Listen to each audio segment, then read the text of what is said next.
하나님이 함께 하시고 또 주님과 날마다 동행하시는 저와 여러분, 오늘 함께 읽은 요한복음 9장 13절에서 34절까지의 말씀을 가지고 예수님이 만난 사람들, 오늘 27번째 시간입니다. 본다고 하나 보지 못하는 사람, 그리고 보지 못하나 진짜 보는 사람, 본다고 하나 보지 못하는 사람, 보지 못하나 진짜 보는 사람이라는 말씀의 제목을 가지고 은혜를 드리고자 합니다. 아직 예수님 안 믿는 사람들을 만나서 이제 복음을 전하고 난 다음에 이제 예수님을 이렇게 믿게끔 하기 위해서 그때 하는 기도를 영접 기도로 하고 우리가 그렇게 지칭을 많이 합니다. 영접이라는 말이 마음을 열고 환영하여 누군가 이 손님을 내 가정과 내가 살고 있는 곳 가운데 모신다.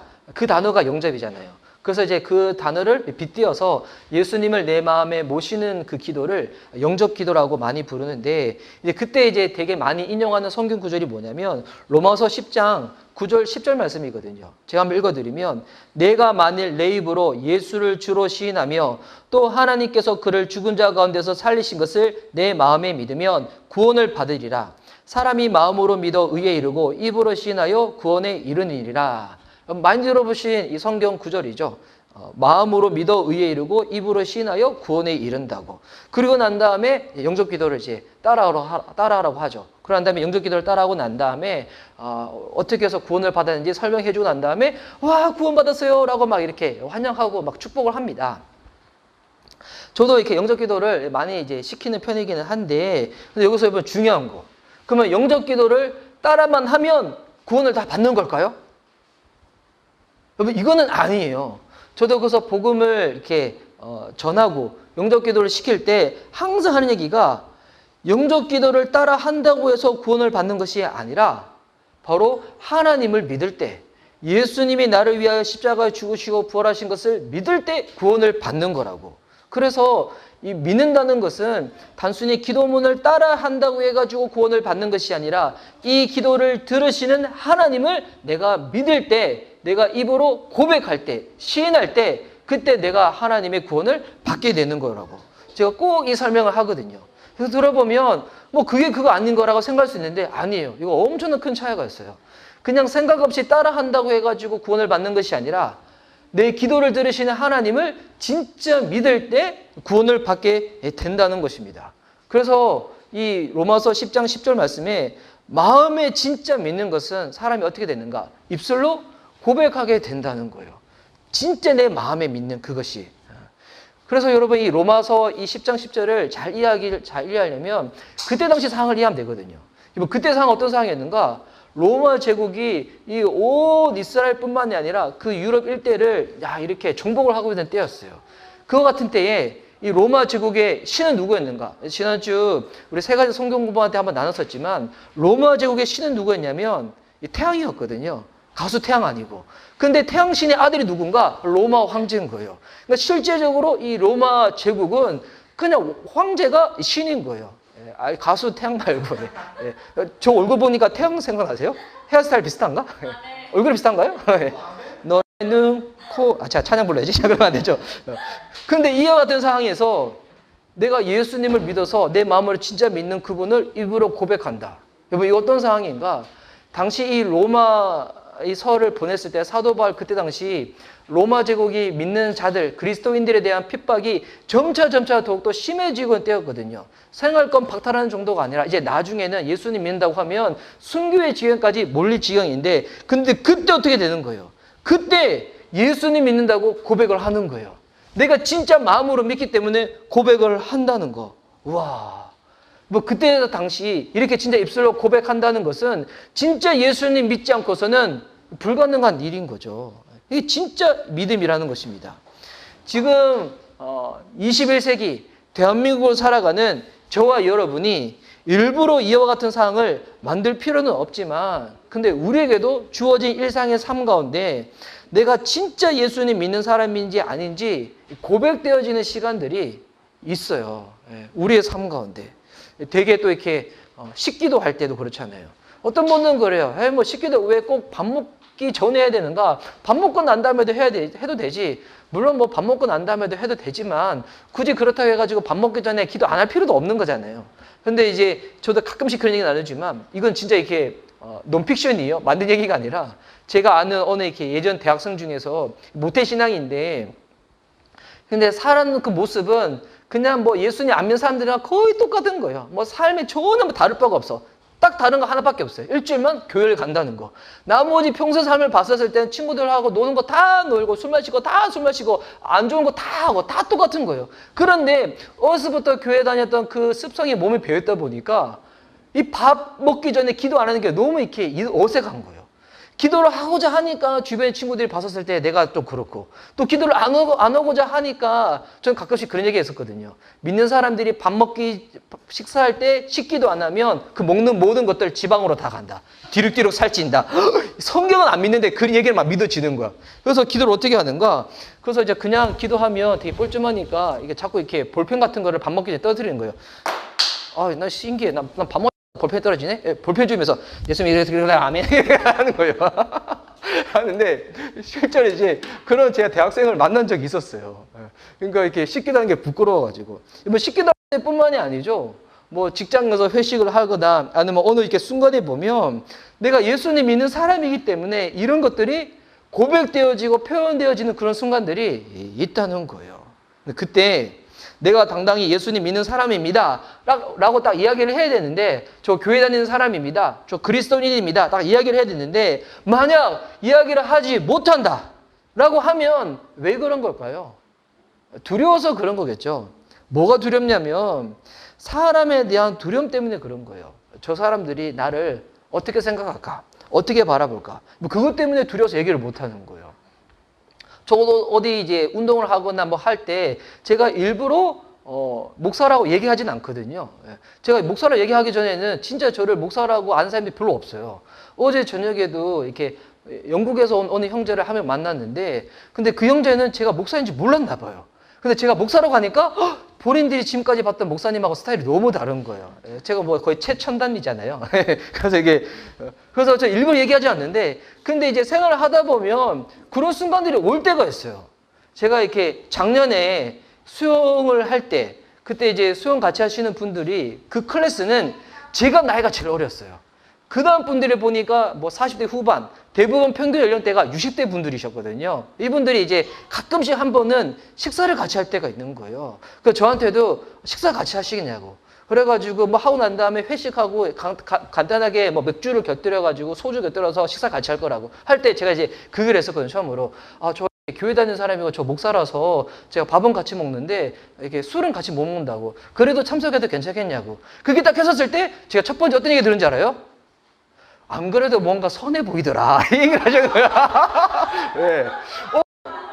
갑자기 수영에서 물속에 들어가 있었는데 갑자기 성령 충만해져가지고 막 이렇게 확 하고 싶고 그랬는데 갑자기 되게 선해 보였나 봐요. 그랬는데 그래도 괜찮다고 오시라고. 그런 다음에 딱 갔는데 그래도 감사하게도 이게 식사 마시게 하는데 저한테는 술을 권하진 않으시고 일부러 콜라 시켜가지고 콜라만 엄청 먹고 그랬었는데 그런 순간들이 오거든요. 아, 내가 교회 다니는 사람이다. 내가 예수 믿는 사람이다. 이거 얘기 딱 하였을 때 주변 사람들이 다 어떻게 생각할까? 이게 두려워서 고백을 못할 때가 있다는 거예요. 더러는. 이때 왜 그런 건가? 사람을 두려워해서. 실제적으로는 하나님을 두려워야 되는데 더 정확한 표현으로는 하나님을 경외해야 되는데 하나님을 경외하는 그 믿음이 있으면 주변이 뭐라고 얘기하든 내가 예수 믿는 사람이야 딱 얘기하고 그냥 그렇게 살면 되는 거거든요. 그래서 여러분 이 경외라는 단어는 단순한 두려움, 공포심이 아니라 어떤 대상을 사랑하고 존경하는 것 가운데 나오는 두려움이거든요. 뭐 이게 경외심이거든요. 이 사람 나한테 해코지 할 거야. 이런 두려움이 아니라.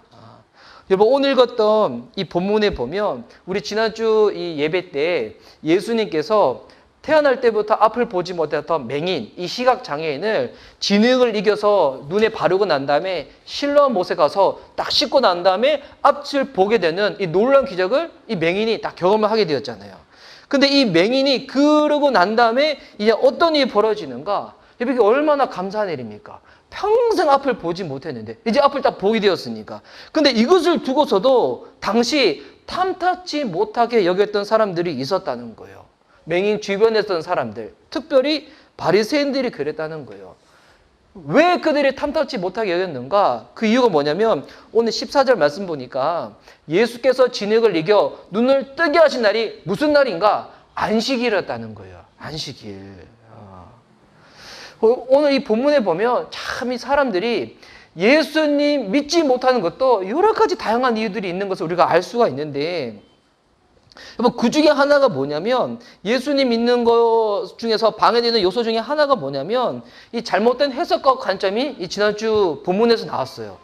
주변 사람들은 특별히 제자들도 이 맹인이 앞을 보지 못하는 게 이 사람의 죄 때문이냐고, 부모의 잘못 때문이냐고. 그러니까 세상에 있는 잘못된 관점으로 이 사람을 바라보다 보니까 해석이 이상하게 나오는 거예요. 근데 예수님은 어떤 관점으로 이것을 딱 보시는가? 하나님의 관점으로.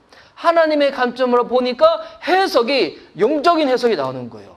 이 사람이 앞을 보지 못하는 것은 이 사람의 잘못도 아니고 부모의 잘못도 아니라 하나님이 하실 일 가운데 지금 그와 같은 단순한 좀 이렇게 불편함이 있는 것이라고. 우리가 세상 살아갈 때 여러분 이 관점과 해석이 진짜 중요하거든요. 저는 여러분 잘 믿지 못하시겠지만 학창 시절에는 외모에 컴플렉스가 있었어요. 너무 놀랐었죠. 제가 학창 시절 때 외모에 컴플렉스가 있었어요. 그때는 심지어 머리숱도 풍성했는데도 불구하고. 그런데 이제 저는 예수님 믿고 난 다음에 오히려 이게 탁 풀렸거든요.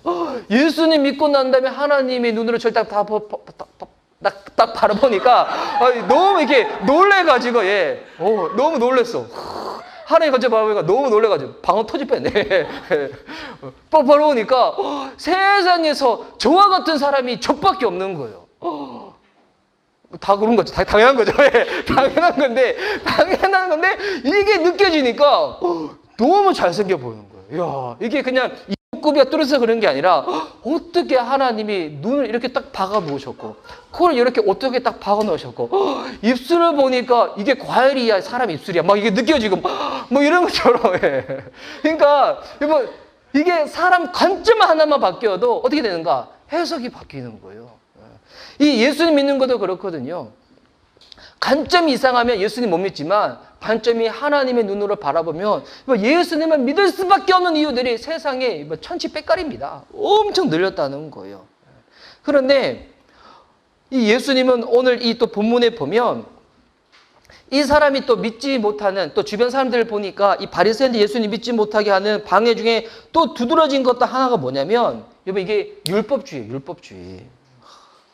이 율법에 대해서는 제가 이제 오늘 이제 주일 예배 때도 한번 나눈 적이 있었지만, 여러분 이 율법은 하나님이 구약 시대 때 이스라엘 백성들을 이집트 땅에서 구출하고 난 다음에 하나님 약속하신 가나안 땅으로 가는 동안에 그들이 이집트 땅에서 구출은 받았지만 구원은 받았지만 아직 몸에 배어 있는 습성들이 생각의 습성들이 노예 근성에 찌들어 있는 거예요.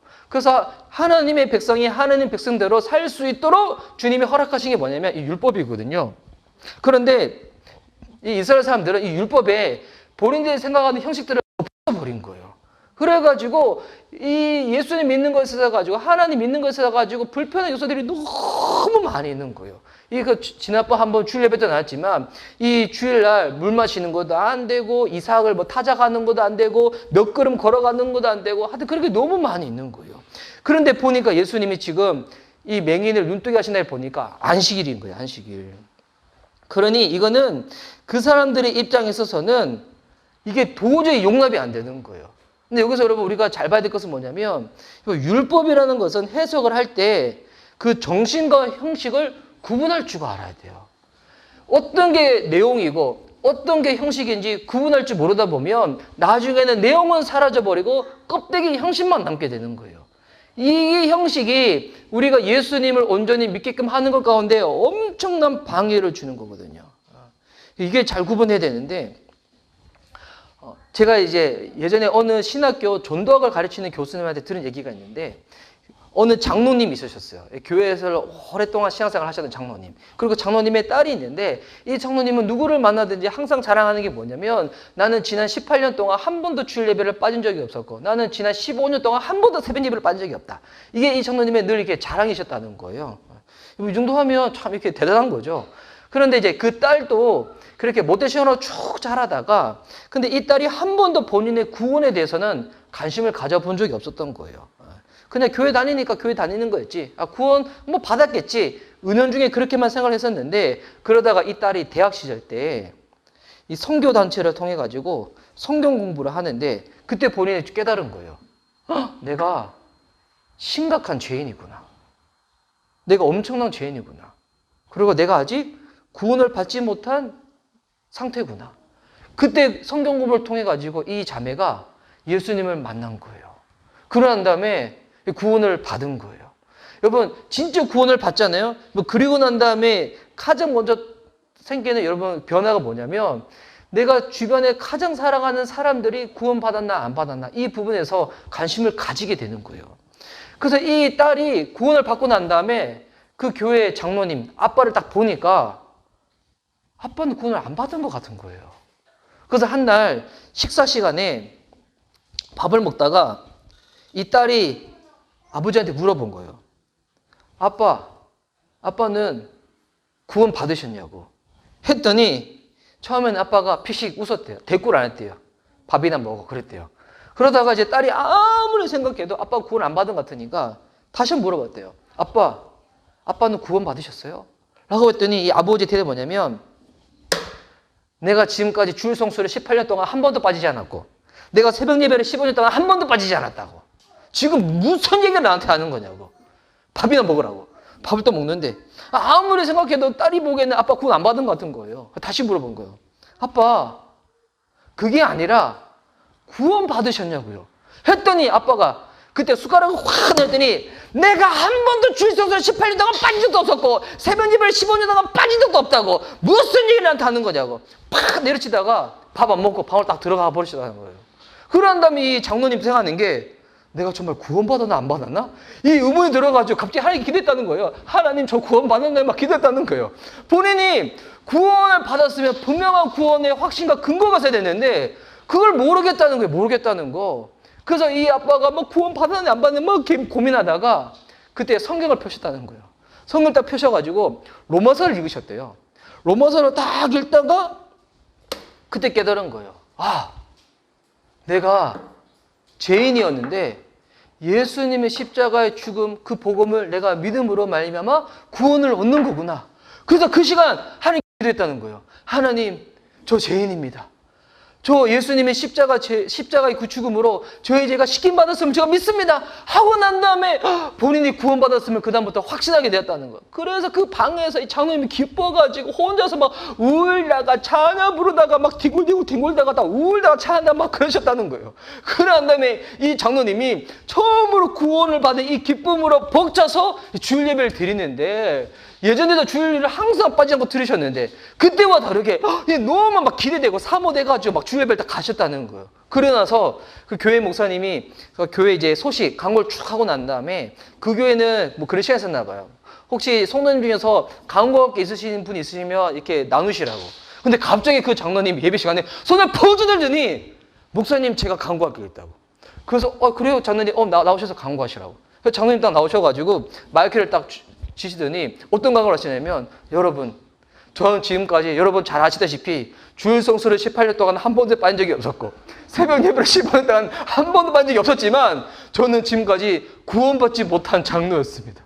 그런데 제가 지난 주중에 로마서를 읽다가 그때 하나님을 믿게 되었습니다. 저는 이제야 비로소 구원을 받은 하나님의 자녀가 되었습니다 하면서 교회소 시간에 갑자기 그것을, 본인이 구원받은 것을 강구를 한 거예요. 그리고 난 다음에 막 우셨다는 거예요. 그러다가 이제 목사님이 다시 딱 썼는데, 되게 이게 뻘쭘한 상이잖아요. 이 뭐 어떻게 해야 되나, 이어가야 되나. 교회 그렇게 충성한 장로님인데 이제 구원받다고 교회 소식에 얘기를 하시니까, 그러고 난 다음에 여러분 그 교회가 어떻게 되냐면, 그 장로님의 회심의 그 진정한 간증과 고백으로 말미암아 가지고 성도들 가운데 진짜 회개가 일어나기 시작한 거예요. 지금까지는 교회는 열심히 다닌 성도님들, 교회에서 봉사시키면 열심히 한 성도님이었는데, 한 번도 내가 하고 있는 이 형식으로 말미암아, 내 행위로 말미암아서 그냥 내가 하나님 믿는 사람이지라고 생각했었지, 진지하게 본인의 고민에 대해서 생각해 보지 않았던 그 같은 성도들이 장로님으로 인해 가지고 진짜 말씀을 통해 가지고 하나님 앞에서 정말 이 믿는 믿음으로 기도함으로 말미암아서 진짜 그 교회 가운데 엄청난 풍요하게 됐다는 거예요. 제가 이 이야기를 신학교 전도학님한테 들은 적이 있었거든요. 제 이야기를 왜 하는가? 여러분, 율법주의라는 게 이 예수님 당시 바리새인들에게만 있었는가? 뭐 아니에요. 오늘 우리도 껌뻑 속을 수가 있어요. 저는 보니 특별히 대한민국 성도들은 이것을 더 잘 속을 수도 있어. 왜냐하면 우리나라에 기독교가 들어오기 전에 조선시대 500년 동안 판치고 있었던 것은 유교였잖아요. 유교 전에는 고려시대 동안에 불교가 1000년 있었고, 그 전에는 샤머니즘이 있었고, 샤머니즘 위에 불교가 올라가고, 불교 위에 유교가 올라가고, 유교 위에 기독교가 딱 올라가다 보니까, 여러분, 이 기독교라는 것은 예수님 믿는 이 믿음이 우리 안에 들어올 때 이제는 삶의 스타일이 되거든요. 문화가 되는데, 근데 우리가 익숙한 문화는 뭐냐면 유교 문화인 거예요. 그래서 예수님 믿는 것도 보니까 사람들이 예수님 믿는 거랑 거룩한 거랑 구분을 잘 못해요. 여러분, 예수님 믿어서 거룩해진다는 것은 내가 하나님 믿는 백성이 되었기 때문에 그 백성으로서 내가 구별되어 살아가는 것이지, 여러분, 거룩이라는 게 목소리 톤이 아니에요. 내가 입고 있는 옷가짐이 거룩이 아니에요. 제가 갑자기 이 목소리를 할렐루야, 할렐루야, 형제님들 할렐루야, 기도하시기 바랍니다, 할렐루야, 이렇게 하면 목사님 걸걸하신데? 거룩하신데? 라고 생각하는데, 여러분 아시죠? 이게 거룩이 아니거든요. 진짜 거룩은 뭐냐면 주님을 믿음으로 말하면 너무 기뻐가지고 찬양 시간에 박수도 안 하고 가만히 있는 게 거룩한 밤에 깜깜, 이게 거룩이 아니라 찬양하고 일어서고, 이게 진짜 거룩인 줄 믿습니다. 그 율법주의가 예수님 믿는 거 있어가지고 방해가 너무 많이 되어져요. 여러분, 이거 잘 기억하셔야 돼요. 저는 새벽 예배 되게 좋아합니다. 큐티하는 거 앞으로도 계속 강조를 할 거예요. 근데 중요한 것은 초신자들은 이거 잘 모르다 보니까 그냥 예배 때 참석하고 그냥 큐티만 하면 되는 건 줄 알지만, 여러분 아니에요. 이거는 형식이고, 그 형식을 통하여 뭐가 중요한 것인가? 예수님을 만나는 게 중요해요. 내가 날마다 예수님이 내 삶 가운데 함께 하시는구나. 예수님이 날마다 나와 함께 동행하시는구나. 예수님과 함께하는 그 동행하는 믿음을 내가 살아가야 되는구나. 여러분, 이게 중요한 거지. 그냥 새벽 예배 들었다가 치고 그 다음부터는 탁 그냥 닫아버리고 살아가는 일상의 삶 가운데서는 전혀 다를 바 없는 모습으로 살아간다면, 여러분, 그때부터 우리가 속을 수가 있는 거예요. 율법과 형식 가운데 속을 수가 있다는 거예요. 지금 맹인이 눈을 떴는데 바리새인들이 문제 삼는 것이 그거예요. 왜 굳이 안식일날 이런 행동을 하냐, 안식일날. 그러니까 왜 바리새인들이 지금 실제로는 안식일 규례 때문에 이 시비를 거는 건가? 여러분, 아니에요. 이 바리새인들은 지금 예수님을 두려워하고 있는 거예요. 근데 이 바리새인들의 이 두려움은 예수님을 믿는 믿음에서 나오는 그런 경외심 때문에 두려움이 아니라 예수님으로 인해 가지고 본인들이 가지고 있는 기득권과 이 기반들이, 지지 기반들이 흔들리는 것에 대한 두려움인 거예요. 내가 소유하고 있는 것이 있는데 내가 소유하고 있는 것을 내가 상실해 버릴까 봐, 이에 대한 두려움 때문에 지금 자꾸 사람들이 예수님 이야기하고 예수님 따라가고, 이거 지금 싫은 거거든요. 그래서 이 바리새인이 눈을 뜬 맹인한테 물어봅니다. 뭐라 물어보는가? 15절 말씀에 그러므로 바리새인들도 그가 어떻게 보게 되었는지 물으니 이르되 그 사람이 진흙을 내 눈에 바르매 내가 씻고 보나이다. 바리새인들이 딱 물어보니까 이 맹인은 그냥 예수님을 시킨 대로만 했을 뿐이다 라고 딱 대답을 하는 거예요. 그런데 바리새인들은 그런데 왜 눈뜨게 했던 그 사람이 안식일날 하냐? 안식일날 너 눈뜨게 한 거 딱 보니까 그 사람은 하나님께로부터 온 사람 아니다. 그 사람 죄인이다. 그 사람 틀렸다. 그 사람 나쁘다. 라고 딱 얘기를 하는 거예요. 여러분, 이게, 그래서 바리새인들이 다시 물어보는 거예요. 우리는 보기에 그 사람 하나님께로부터 온 사람 아니라고 생각하는데 너는 그 사람에 대해서 어떻게 생각하냐? 라고 물었을 때 17절에 맹인이 이렇게 대답합니다. 이에 맹인 되었던 자에게 다시 묻되 그 사람이 내 눈을 뜨게 하였으니 너는 어떤 사람이라 하느냐? 대답하되 선지자이니이다 하니. 여러분, 이 맹인은 예수를 향하여 뭐라고 고백하는가? 선지자인 것 같다고. 여러분, 이 대답을 보면 이 맹인은 점점 예수님에 대한 눈이 열리고 있어요. 그런데 신기한 건 뭐냐면 이 바리새인들은, 율법에 종통하다고 하는 이 바리새인들은 예수님을 향한 눈이 점점 닫혀져 가고 있어요. 이 되게 이게 역설적인 상황이죠. 이 요한복음에 보면 그런 역설적인 상황이 되게 많이 나와요. 실제로 앞을 본다는 사람들은 예수님 보지 못하고, 앞을 보지 못한 사람들은 예수님을 보고 예수님을 만나게 되고, 많이 한다는 사람들은 예수님을 안 믿게 되고, 오히려 반면에 그렇지 않은 사람들은 예수님을 믿게 되고. 왜 이런 것인가? 본인들이 가지고 있는 것을 잃어버릴 거에 대한 그 두려움 때문에 그렇다는 거예요. 바리새인들이 원하는 답변이 이 사람한테서 안 나오니까 바리새인들은 그 다음에 어떻게 하냐면 증인을 채택해서 불러요. 마치 청문회 같죠. 누구 부르냐면 이 맹인의 부모님을 불러요. 지금 청문회가 일어나기 시작한 거예요. 그래서 뭐라고 얘기하는가? 19절 말씀에 이는 너희 말에 맹인으로 났다 하는 너희 아들이냐? 그러면 지금 어떻게 해서 보느냐? 당신네들 아들 아니냐고. 지금 보고 있는데 눈 떴는데 어떻게 해서 눈 떴냐고 했더니 이 부모는 뭐라고 대답하는가? 이렇게 대답을 합니다. 21절 말씀에 그러나 지금 어떻게 해서 보는지 또는 누가 그 눈을 뜨게 하였는지 우리는 알지 못하나이다. 그에게 물어보소서 그가 장성하였으니 자기 일을 말하리이다. 근데 이 부모는 뭐라고 대답하는가? 우리는 잘 모르겠다는 거예요. 근데 여러분 이게 이 부모님들이 진짜 몰라서 몰랐다고 얘기했을까요? 그게 아니에요. 자기 아들이 눈 떴는데 왜 부모가 모르겠어요? 왜 이 부모님은 몰랐다고 이야기를 하냐면 당시 예수님을 믿는다고 하면 예수가 그리스도라고 고백을 하면 어떻게 되는가? 본인들이 가지고 있는 이 생활권에 대해서 심각한 어려움을 겪게 되는 거예요. 그래서 이게 22절 말씀에 그 부모가 이렇게 말한 것은 성경에 잘 알려주고 있죠. 이미 유대인들이 누구든지 예수를 그리스도로 시인하는 자는 출교하기로 결의하였으므로 그들을 무서워함이라.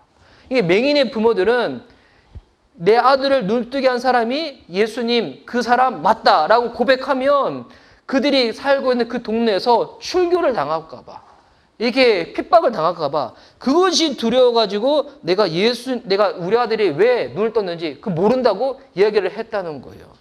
그리고 당신은 13살 이상만 되더라도 무언가 이야기를 할 때 이 법적인 효력이 생기거든요. 그럼 우리 아들 충분히 다 컸으니까 우리 아들한테 직접 물어보라고. 그러니까 지금 보니까 바리새인들은 본인들의 기반이 흩어질 것에 대한 두려움이 있고, 이 맹인의 부부는 누굴 두려워하는 거예요?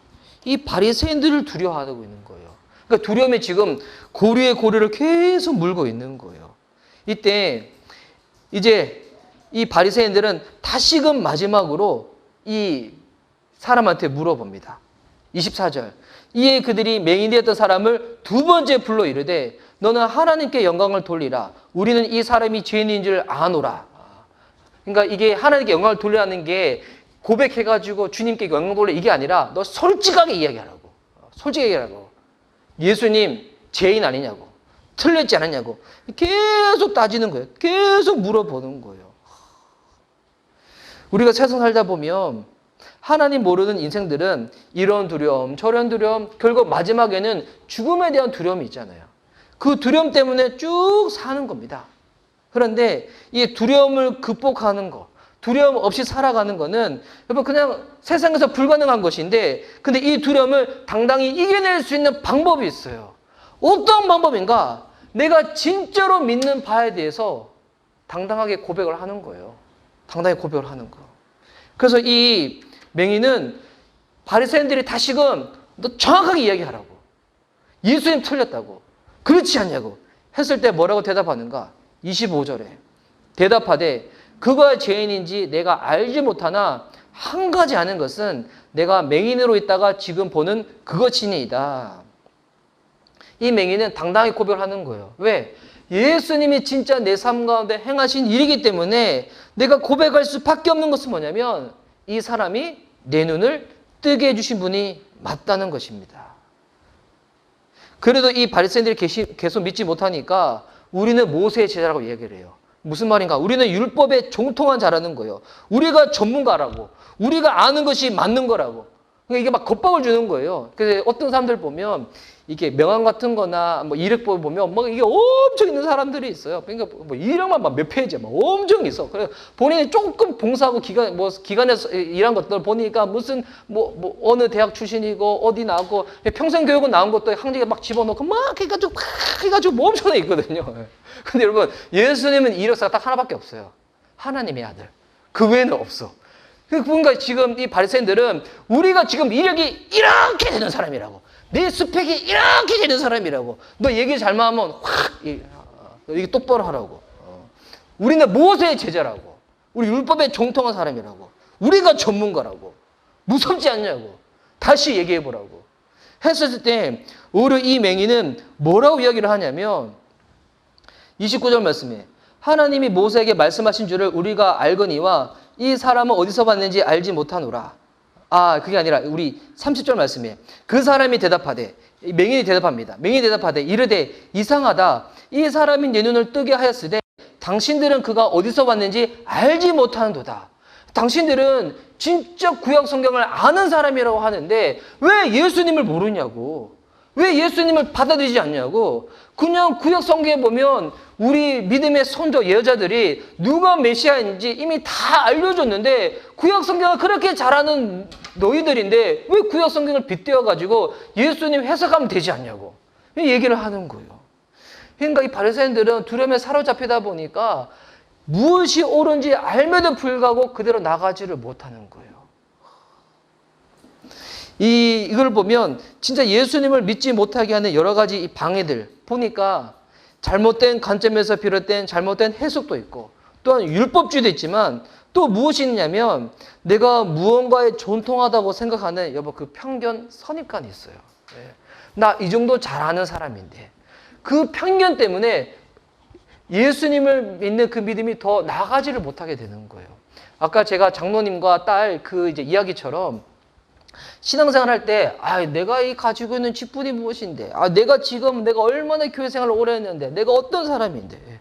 제가 이제 예전에 전도사 할 때, 어느 대학에 가가지고 이제 잠깐 섬겼을 때, 그 대학에 예수님 믿는 교수님들이 참 많이 있었어요.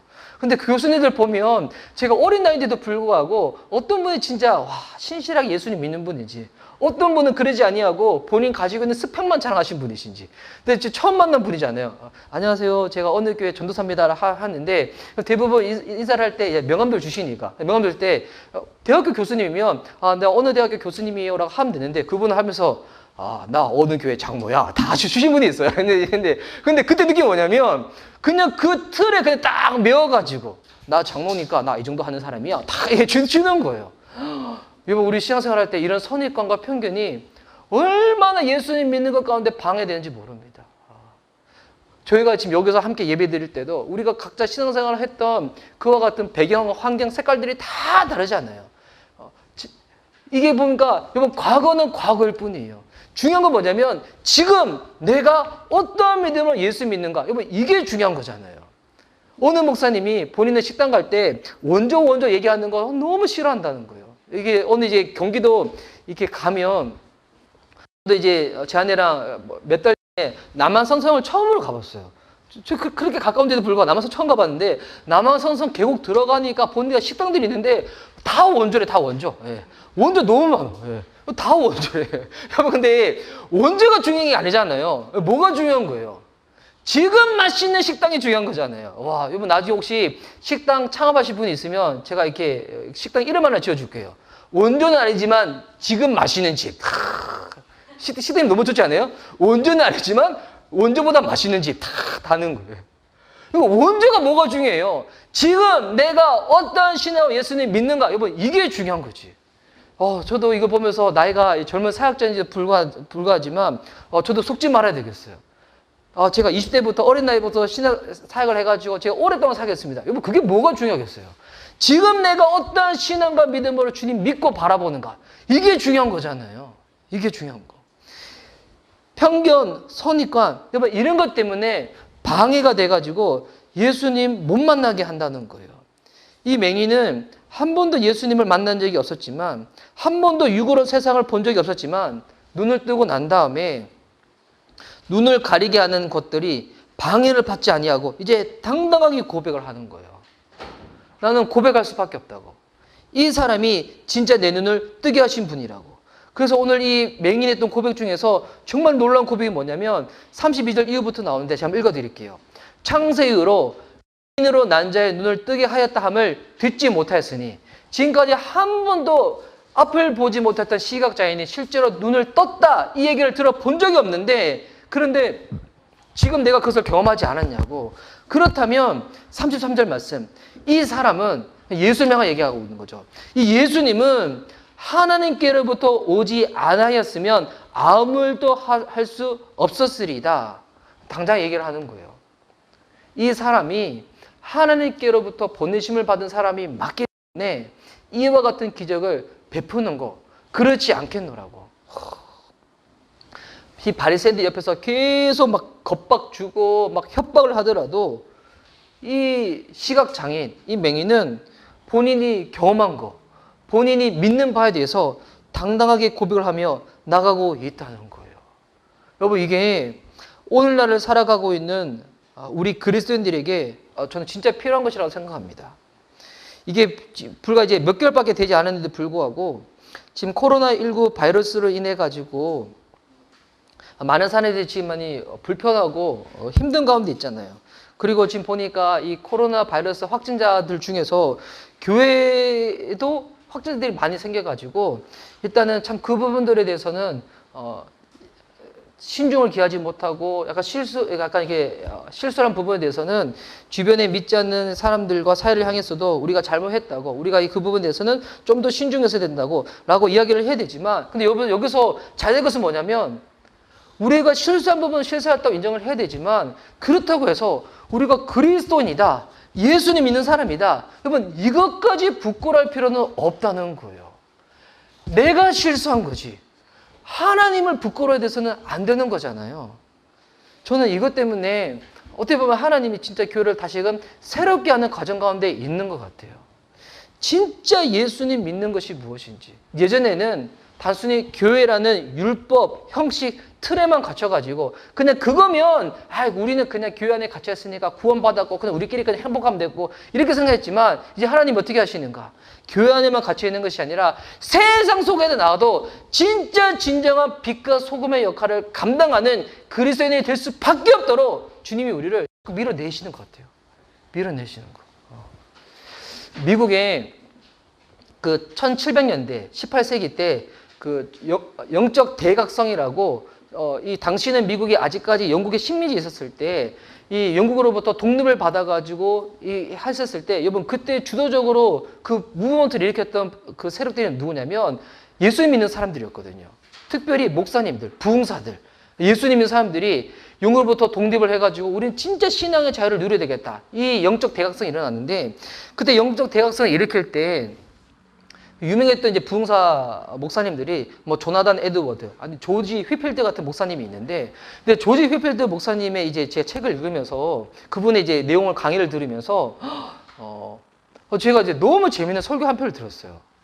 이 조나단 에드워드 목사님 같은 경우는 예일대 출신이고 엄청난 이게 학자였고 천재다 보니까 설교를 할 때 이렇게 하셨대요. 그냥 이렇게 원고 설교였는데 그냥 이렇게 다 읽기만 읽는 설교를 하셨대요. 근데 그 설교를 거의 2시간 동안 읽기만 읽으셨대요. 그런데 내용이 얼마나 심각한 내용이었냐면, 그냥 그분은 감정적이지도 않아. 근데 원고 설교를 읽기만 읽는데도 불구하고 한 10분, 20분 지나가면 그 자리에 있는 그 성도님들 중에서 비명 소리를 지르고 견디질 못해가지고 막 밖으로 뛰어나와 막 그랬대요. 그런데 반대로 조지 휘필드 그 목사님은 원고 설교가, 그분은 이게 즉흥 설교를 많이 하셨대요. 원고는 확 던져버리고 필요 없이 즉흥적으로 설교 많이 하셨는데, 근데 이분은 성공회에서 파송받은 선교사님이다 보니까 당시 이 미국에는 성공회가 뿌리를 못 내리고 있을 때였거든요. 그러니까 같은 교단이 아니라고 단이 안 세워주는 거예요. 그분이 이제 어떤 설교를 하셨냐면 이런 설교를 하신 적이 있었어요. 혼자서 이렇게 역할극을 하는 거예요.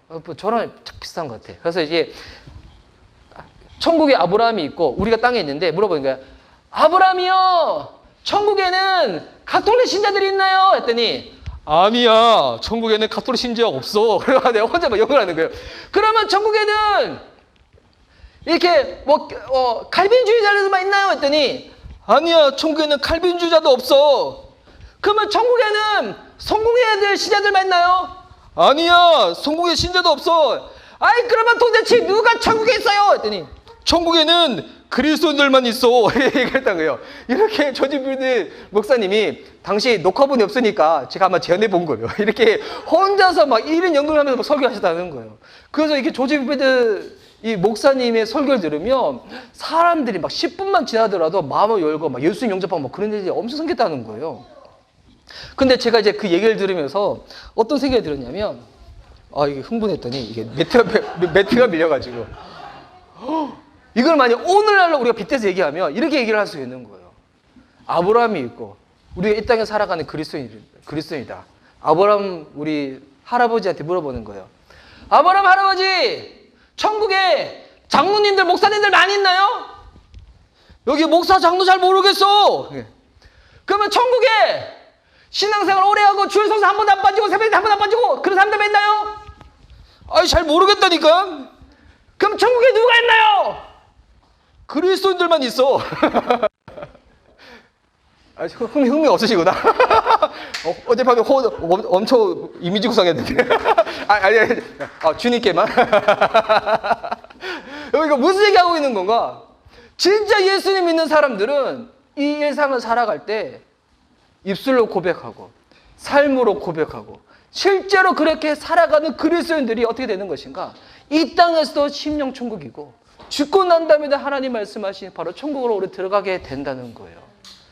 율법주의, 잘못된 세상적인 관점으로 해석을 하는 것, 선입관, 이런 것들을 다 부숴버리고 어떻게 되는가? 진짜 믿는 믿음의 눈으로 예수님 바라보고 나아갈 때 주님이 저와 여러분과 함께 하시고 구원받은 백성으로 이 땅에 당당하게 살아갈 수 있도록 주님께서 붙잡아 주실 줄 믿습니다. 이번 코로나19로 인해서 교회가 욕을 얻어먹어야 된다. 더 욕 얻어먹어야 돼요. 잘못 보신 부분이 있다. 다 드러나야죠. 다 드러나고 난 다음에 나중에 뭐만 남아야 되는가? 이거 제가 예전에 한번 설교했는데 나중에는 뭐만 남아야 되는가? 예수님만 남으면 돼요. 예수님. 우리 미션 리바이벌 교회도 그렇고 우리의 삶도 마찬가지입니다. 양파처럼 다 벗겨내고 났더니 그 안에 아무것도 없네. 이러면 안 되고 다 벗겨내고 났더니 그 사람의 한 성질만 남았네. 그 사람 세상을 향한 욕심만 남았네. 이게 아니라 다 벗겨냈더니 뭐가 딱 남았던가?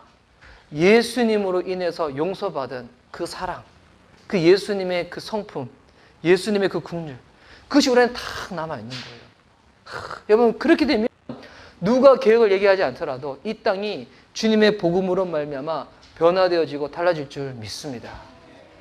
오늘 주님이 저와 여러분 이 땅에 있는 우리 교회 또 그리스도인들 가운데 도전하신다고 저는 생각합니다. 너 진짜 그리스도인이냐?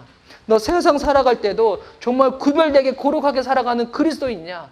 오늘 주님의 이 도전 가운데 눈이 있어도 앞을 보지 못했던 당시 바리새인들처럼 생활하는 것이 아니라 앞을 보지 못하더라도 진짜 믿음이 있어서 예수님이 맞다고, 그분이 하셨다고, 그분이 고치셨다고 이렇게 고백하며 증거하며 살아갈 수 있는 저와 여러분 될 수 있기를 주의 이름으로 축복하는 바입니다.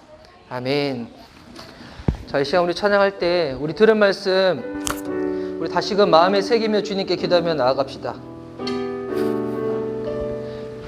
제가 재밌게 표현했지만 조지 필피트 목사님 설교를 더 재밌게 좀 1인극으로 해봤지만 나중에 실제 여기 배우들이 있는데 제가 혼자서 했네요. 근데 여러분 천국에는 누가 있는가? 주일 성수 안 빠진 사람, 새벽 예배 안 빠진 사람, 뭐 장로님, 목사님, 직분자들, 여러분 그런 게 아니에요. 그런 것으로 인해서 천국에 가고 그런 것으로 인해서 하나님 자녀가 되는 것이 아니라 누가 하나님의 자녀가 되어지는 것인가? 나 정말 심각한 죄인인데, 나 용서받을 수 없는 죄인인데, 나 하나님의 진노 그 안에 놓여있는 나 지옥 갈 수밖에 없는 죄인인데 웬 은혜인지 어떤 사랑인지 이해되지 아니하는 하나님의 그 국률, 주님의 그 도우심, 예수 그리스도의 그 십자가 죽음과 그 부활의 그 사건, 하나님의 그 사랑 내가 받아들이고 내가 용서받고 그런 자들이 주님과 함께하는 바로 그리스도인으로 바로 주의 천국으로 가는 것이고 이 땅에서도 마음 천국으로 살아가게 되는 줄 믿습니다. 여러분 오늘 또 우리가 믿음으로 주님 바라보며 나아갑시다. 한순간도 예수님 바라보지 아니하면 우리 안에 익숙한 고약한 성품 성질들을 올라올 수밖에 없는 연약한 존재이니 우리 더더욱 주님께 고백합시다. 주님 없으면 살 수 없습니다. 날마다 주님 붙잡고 살겠습니다. 예수님 아니면 그 어떤 것도 드러내지 아니하는 그리스도인으로 살겠습니다. 이 믿음의 고백으로 주님께 찬양하며 나가겠습니다.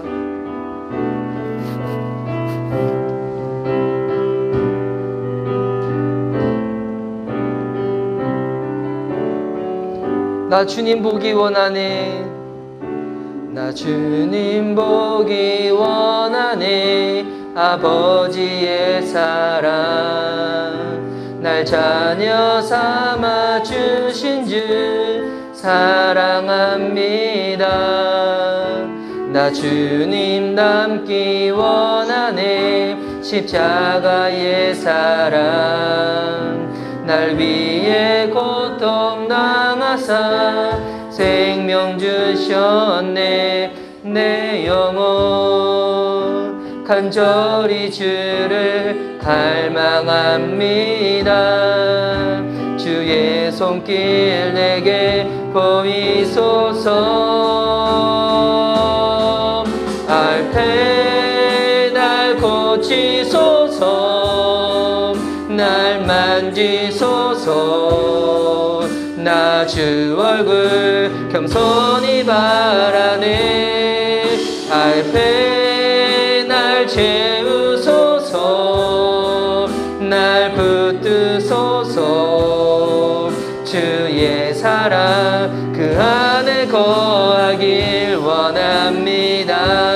나 주님 보기 원하네. 나 주님 보기 원하네. 아버지의 사랑 날 자녀 삼아 주신 주 사랑합니다.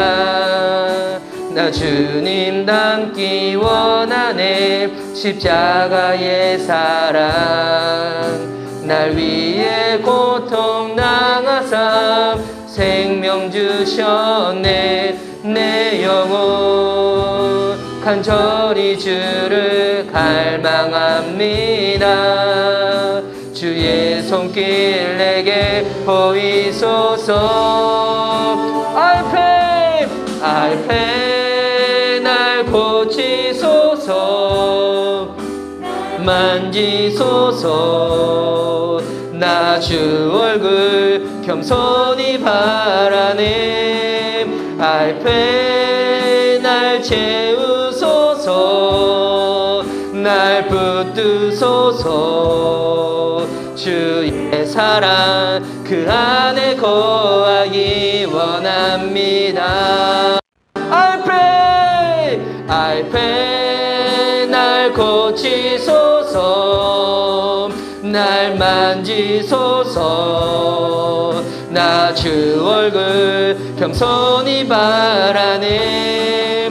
알페 날 채우소서.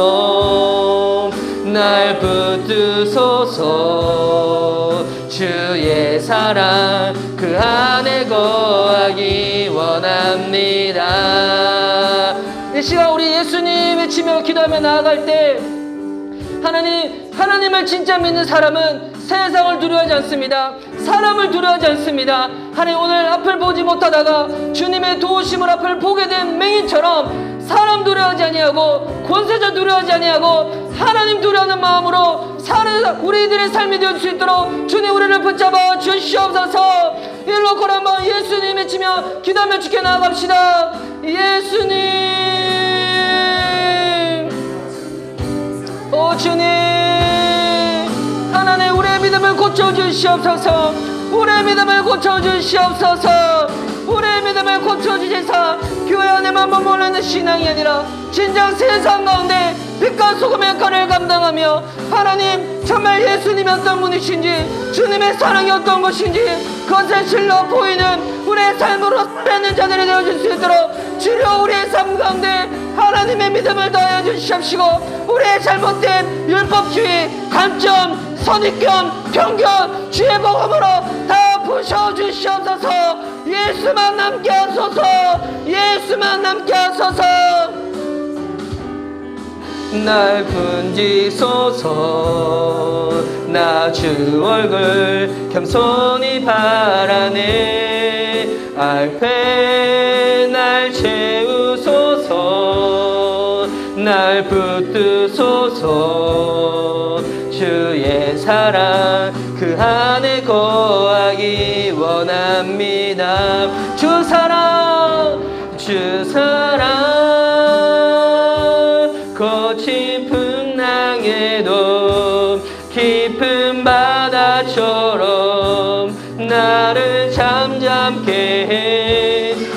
사랑 내 영혼의 반성 그 사랑 위에 서리 주 사랑 거친 풍랑에도 깊은 바다처럼 나를 잠잠케 해 주 사랑 내 영혼의 반성 그 사랑 위에 서리.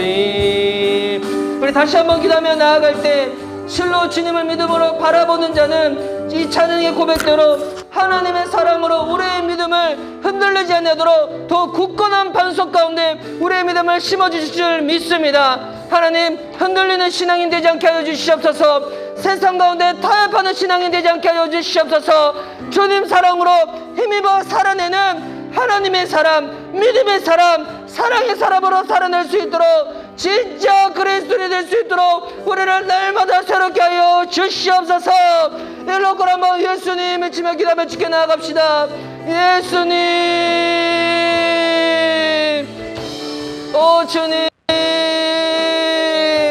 오 주님, 오 주님, 오. 우리 조용히 기도하며 주 앞에 나아갑시다.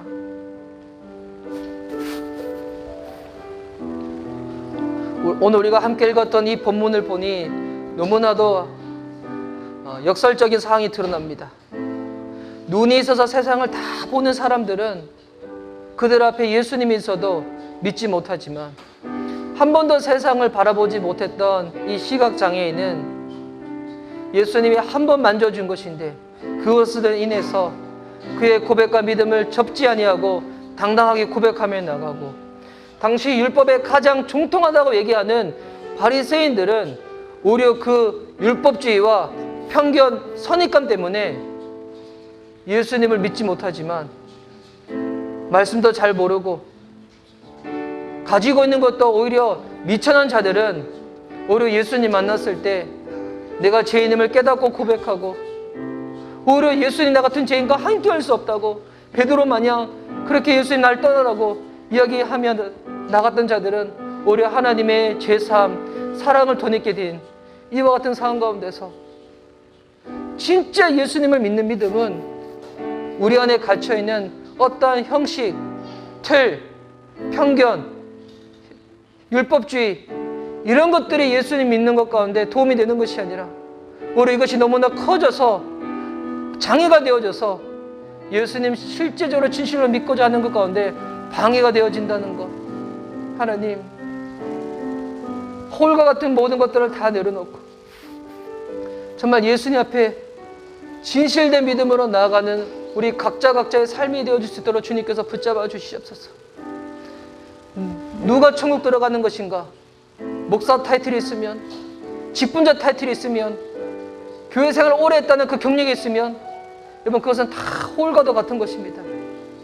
진짜 예수님 믿는 그리스도인만이 하나님의 자녀로서 이 땅에 믿음으로 살다 주의 천국으로 들어갈 줄 믿습니다.